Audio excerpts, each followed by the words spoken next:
পটুয়াখালীর গলাচিপা উপজেলার ইজাদি নেসারিয়া দাখিল মাদ্রাসায় নারী শিক্ষার্থীদের ভর্তির দাবিতে মানববন্ধন হয়েছে। মানববন্ধনে শিক্ষার্থী ও অভিভাবকরা এমপিওভুক্ত সুবিধাভুক্ত ৮ দশক ধরে চলা মাদ্রাসায় বৈষম্য দূর করার দাবি জানান।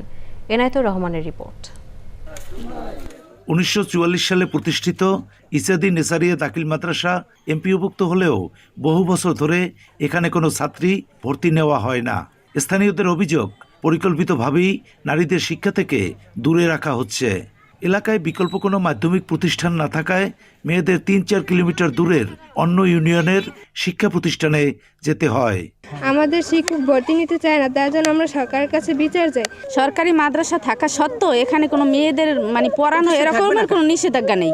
তারপর আমাদের মেয়েদের কেন পড়াইতে পারবো না? আওলা মাদ্রাসায় পড়তে যায় অনেক দূরে, কষ্ট হয়ে যায়। আমরা চাই এখানে মেয়েদেরকে ভর্তি করা হোক। কর্তৃপক্ষ বলছে প্রতিষ্ঠানের ধরন অনুযায়ী এটি ছেলেদের মাদ্রাসা, তবে বালক মাদ্রাসা হিসেবে এমপিওভুক্ত হওয়ার সুনির্দিষ্ট প্রমাণ দেখাতে পারেননি তারা।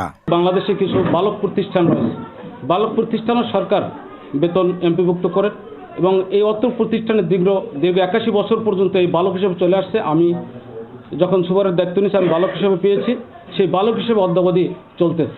এ বিষয়ে জেলা মাধ্যমিক শিক্ষা কর্মকর্তা জানান, মেয়েদের ভর্তি না নেওয়া নিয়ম বহির্ভূত। তদন্ত করে প্রয়োজনীয় ব্যবস্থা নেওয়া হবে।